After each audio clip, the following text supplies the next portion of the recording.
Maka di dalam hadis Yazid ibnul Aswad, yang kebetulan Yazid ibnul Aswad yang meriwayatkan seorang sahabi yang pada saat itu masih kecil dan ihtimal sudah bisa menghafal hadis. Dia pemuda.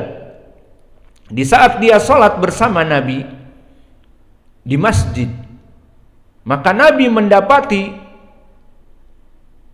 dua orang di masjid tidak ikut sholat dengannya. Duduk di masjid, mungkin butuh kepada Nabi, ingin bertemu dengan Nabi, ingin bertanya kepada Nabi setelah selesai sholat jamaah. Maka dohirnya Nabi sholat jamaah ataupun sholat wajib. Di saat diiqamati sholat dan pada sholat, Nabi mengetahui dua orang ini tidak ikut sholat dengannya. Maka di sini gambarannya apa? Nabi sholat wajib dan yang di belakang kalau dia ikut berarti sholat sunnah. Maka dipanggillah oleh Nabi, kemari. Maka datanglah dalam keadaan ketakutan. Dikatakan oleh Nabi, ma mana'akuma antusolliya ma'ana. Kenapa kamu tidak bangun sholat bersama kami? Ini yang menyebabkan Nabi memanggil dia. Duduk di ujung masjid, tidak mau bergabung dengan jamaah. Maka dohirnya di sini Nabi melaksanakan sholat wajib dengan jamaah. Dan mereka berdua yang tadinya tidak ingin ikut sholat, diperintah oleh Nabi ikut sholat. Apa yang melarang kamu untuk sholat bersama kami? Dijawab, qad sholaina fi rihalina, menunjukkan bahwa dia musafir dan butuh kepada Nabi di Madinah. Ada mungkin fatwa, minta fatwa soal jawab. Maka dia dalam keadaan musafir, sudah sholat dalam keadaan safar di kemahnya. Mungkin wallahu a'lam sholat duhur dan asar atau sholat digabung antara maghrib dengan isya, kemudian ingin bertemu Nabi, datang pas waktu sholat isya, maka dia telah sholat di kemahnya. Maka disebutkan qad sholaina fi rihalina, kami telah sholat di kemah kami yang wajib karena dia musafir. Faqala la taf'alu, maka jangan dilakukan seperti itu. Idza shalla ahadukum fi rahlihi summa adrakal imam, jika seorang sholat di kemahnya kemudian dia ada kebutuhan ke masjid dan bertemu dengan imam, walam yusolli, dan imam belum sholat wajib berjamaah, fal yusolli ma'ahu, maka sholatlah bersama dia. Fa innaha lahu nafilatun, maka dia orang ini mengikuti imam dalam keadaan sunnah. Maka di dalam hadis ini kebalikan. Orang ini telah melaksanakan sholat wajib di kemahnya atau di tempat safarnya, datang ke masjid butuh bertemu kepada Nabi, dan Nabi hendak melaksanakan sholat wajib. Maka di sini jika dia mengikuti Nabi, maka dia niatnya sunnah dan Nabi niatnya wajib. Faham? Berbeda dengan kisah Mu'ad. Mu'ad dia telah sholat wajib bersama Nabi Isya, kemudian dia menjadi imam untuk kaumnya. Mu'ad sholatnya sunnah, kaumnya sholat wajib. Di sini Nabi sholatnya wajib, yang bergabung sholatnya sunnah. Maka ini hadis juga diriwayatkan oleh Imam Abi Daud menjadi pendalilan bagi kita tentang tidak mengapa perbedaan antara imam dengan makmum. Maka diriwayatkan oleh hadis yang kedua ini dari Yazid ibnul Aswad yang kita sebutkan tadi, diriwayatkan oleh Imam Abi Daud dari Hafiz ibnu Umar, haddatsana Syu'bah akhbarani Ya'la ibnu Atha an Jabir ibni Yazid, dari bapaknya Yazid ibnul Aswad. Maka hadis ini dihukumi oleh Syekh kami Muqbil Muhaddis Al-Yaman, imam muhaddis di zamannya, haditsun hasanun sahih.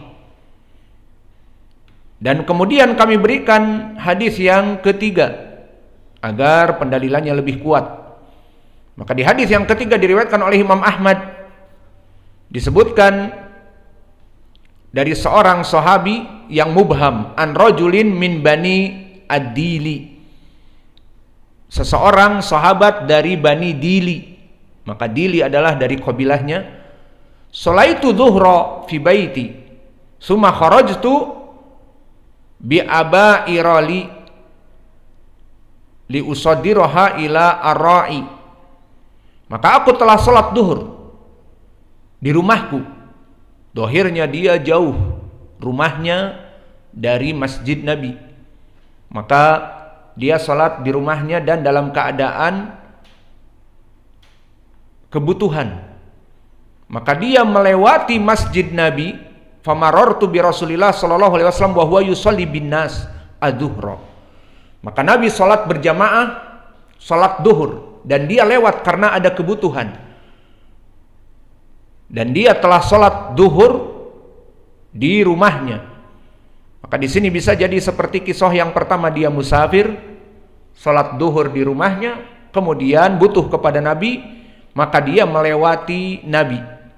Dan Nabi dalam keadaan sholat bersama manusia, menjadi imam sholat duhur. Famadaitu falam usolli ma'ahu. Maka aku melewati sholat berjamaah tersebut dan aku tidak sholat bersama Nabi karena tadi telah sholat duhur.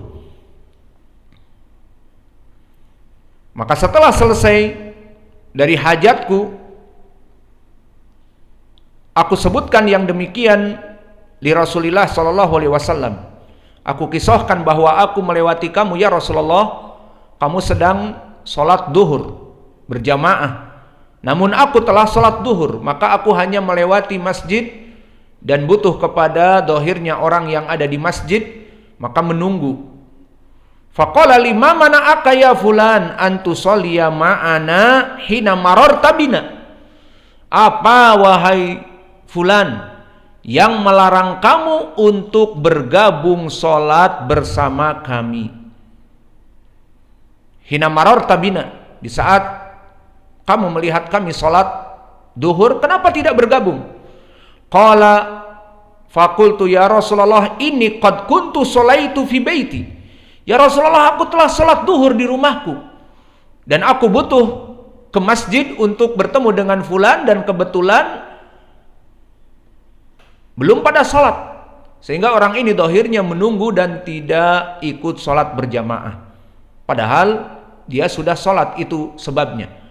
Maka ini alasannya, kuntu sholaitu fi baiti, aku telah sholat ya Rasulullah di rumahku duhur. Qala wa in, kata Nabi, meskipun kamu sudah sholat duhur dan kamu dapati berjamaah, maka lebih baik bagi kamu untuk berjamaah. Maka hadis ini pun diriwayatkan oleh Imam Ahmad dari jalan Ya'qub, hadatsana Abi an Ibni Ishaq, hadatsani Imran Ibnu Abi Anas an Handalah Ibni Ali Al-Aslami an rajulin min Bani Dili. Maka sanadnya di sini ada Ibnu Ishaq dan Muhammad Ibnu Ishaq mudallis, namun dia telah mengatakan haddatsani. Dan Ibnu Ishaq, Muhammad Ibnu Ishaq saduq hasanul hadis. Maka hadis ini dihukumi juga oleh Syekh kami Muqbil Al-Wadi'i di Jami'us Sahih, hadza haditsun hasan, karena Muhammad Ibnu Ishaq dan dia meskipun mudallis tapi telah menyebutkan dengan haddatsani, dengan tasrih. Maka dari kisah di atas kami berikan berapa hadis? 3 hadis. Pertama, hadis muttafaqun alaih dari Mu'ad, di mana Mu'ad melaksanakan sholat wajib bersama Nabi Isya, kemudian pulang ke kampungnya, dia menjadi imam untuk orang-orang yang di kampungnya, dianya sholat sunnah, dan orang-orang yang di kampungnya di belakangnya sholat wajib Isya. Selesai. Tentang pendalilan imam meniatkan sholat sunnah dan makmumnya wajib. Kebalikannya, di 2 kisah yang terakhir yang disebutkan dari Yazid ibnul Aswad, Nabi sholat berjamaah, didapati 2 orang yang ada kebutuhan menunggu seseorang di masjid tidak ikut sholat, maka Nabi memerintahkannya agar bergabung sholat. Dan di kisah yang lain, di kisah dari seorang sahabi dari Bani Dili, maka dia sudah sholat duhur di rumahnya, kemudian dia butuh kepada seseorang yang ada di masjid, maka akhirnya dia melewati masjid Nabi dan Nabi sedang sholat duhur.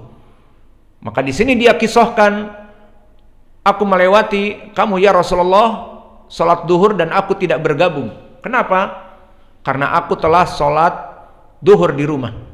Maka Nabi mengatakan wa'in, maka apa yang melarang kamu untuk bergabung dengan kami? Jika dia bergabung, maka dia melaksanakan sholat sunnah dan imamnya Nabi Muhammad melaksanakan sholat wajib. Maka makmumnya sunnah, imamnya wajib. Dari dua gambaran ini kesimpulannya barakallahu fikum, tidak bermasalah, no problem bagi seseorang di saat dia masuk ke masjid. Seperti dari soal yang pertama, Pak Komandan ini masuk ke masjid, kemudian didapati orang sedang sholat, maka terserah, tidak usah digubris niatnya orang yang sedang sholat dan dia niatnya adalah sholat wajib, niatkan aku sholat duhur. Kemudian ada orang yang berjamaah ataupun sendirian, maka dia tinggal sholat di belakangnya, terserah niatnya orang yang sholat sendirian ini. Jika dia wajib duhur juga, maka sama-sama niatnya duhur. Jika dia sholat rawatib, maka yang penting dia meniatkan sholat duhur. Dan begitu pun kebalikannya di sini. Di sini disebutkan bahwa dia dalam keadaan sedang sholat sunnah. Kemudian ada orang datang dan menepuk di pundaknya, dijadikan dia menjadi imam. Maka tidak butuh lagi seperti di pertanyaan di sini, bagaimana caranya saya memberitahu kepada dia bahwa saya tidak sedang sholat wajib. Tidak butuh untuk memberitahukan bahwa saya sholat sunnah, saya sholat wajib.